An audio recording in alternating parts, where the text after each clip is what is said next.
एक अद्भुत बात बताऊं आपको, आपकी जानकारी के लिए, बड़े काम की बात है।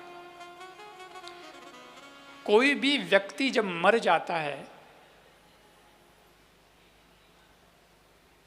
मर गए तो अर्थी उठती है, लेकिन जब अर्थी जा रही है, शव यात्रा चल रही है, तो पीछे लोग सब क्या बोलते जाते हैं?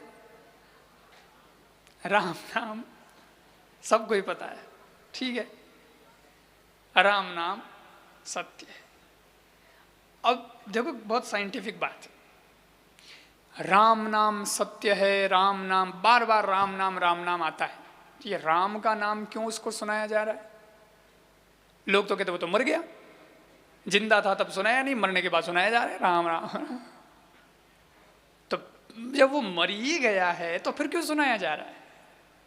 तो बताया, ये अध्ययन की बात है। हकीकत में जो वर्णन है कि हमारा शरीर चलता कैसे है?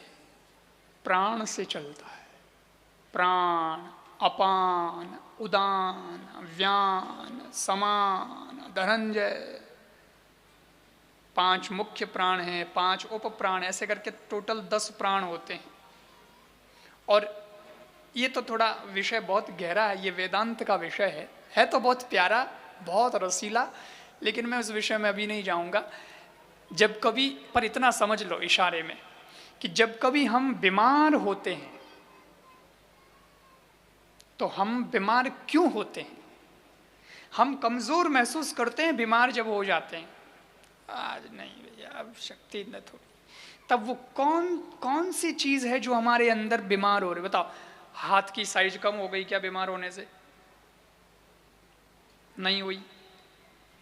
श्वास भी आ ही रहा है, जिंदा है, बीमार है पर जिंदा है, मर थोड़े ही गए। मर भी नहीं गए, शरीर का जो आपका हाइट है वो भी बराबर है, आप बाहर से तो दिख रहे हो बराबर हो, कहीं कटे फटे नहीं हो, लेकिन आप बीमार हो। आप बीमार हो तो ऐसी क्या चीज कम पड़ी आपके अंदर? ऐसी क्या चीज कमजोर हुई? प्राण कमजोर हुए। बीमार हम इसलिए हैं कि जो प्राणों का सिस्टम है, वो जो बैलेंस होता है, वो बैलेंस आज बिगड़ गया है, इसलिए हम कमजोर हैं। और साहब ये कमजोर हैं इसलिए हम बीमार हैं, और जिस दिन ये निकल गए उस दिन हम मरे। सीधा सा गणित। डिम आवे लाइट, क्यों आवे? क्योंकि वोल्टेज कम है। और पूर्व करंट कट जावे तो के आसो लाइट गई। वही सिस्टम है। प्राण कमजोर हुए, हम बीमार हो गए, और प्राण निकल गए तो हम मर गए। लेकिन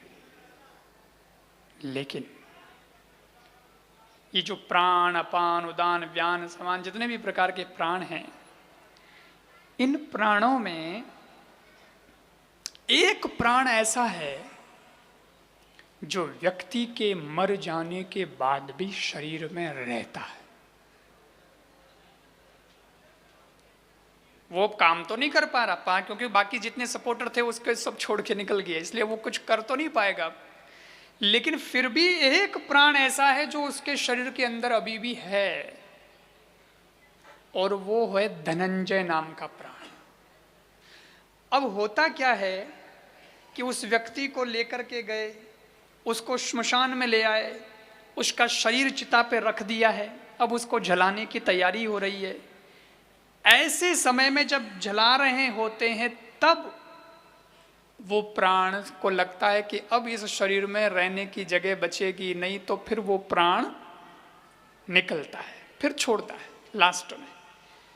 तो संतों ने ऐसी विधि बताई और ऐसा नियम बना दिया कि जब वो प्राण निकलता है तो एक हल्का सा करंट, हल्की सी एनर्जी उस व्यक्ति के शरीर में कहीं एक झटका मार के जाती है। तो ऐसे झटके में अगर उसका कान एक्टिव हो जाए, और जो लोग सब राम नाम सत्य बोल रहे हैं उसमें राम नाम उसके कान में प्राण निकलते वक्त पड़ जाए, तो उसका उद्धार हो जाए। अंतिम समय में वो राम उसके कान में पड़ना चाहिए, कैसे भी करके उसका मन उसमें लगवा दिया जाए। इतनी व्यवस्था, इतनी तगड़ी व्यवस्था हमारे यहाँ पे है। अब बताओ वो राम नाम में कितना टाइम लगता है, सुनने के लिए उसको कितना टाइम मिलेगा? बाकी सब तो निकल गए, अब तो खाली एक ही प्राण झटका लगेगा बस खाली। पर भाई साहब करंट का झटका ही बहुत है कि नहीं? एक आदमी भोजन करते करते, हकीकत की घटना है हमारे उधर, हमारे आश्रम के पास आसपास की एक बात, वो भोजन कर रहा था और कूलर जो था, कूलर उसको एडजस्ट करना था, बोले हवा बराबर नहीं आ रही, तो वो कूलर को ठीक करने गया, बोले पहले कूलर को ठीक कर देता हूँ, गर्मी बहुत है। और जैसे ही उसने सीधा ही कूलर के हाथ लगाया कि करंट ने उसको है जैसे अंदर खींच लिया, वो वहीं गिरबड़ा मर गया। इतना झटका ही बहुत है। परंतु राम का नाम भी इतना सा अगर सुनाई दे गया तो वो भी मुक्ति के लिए बहुत है।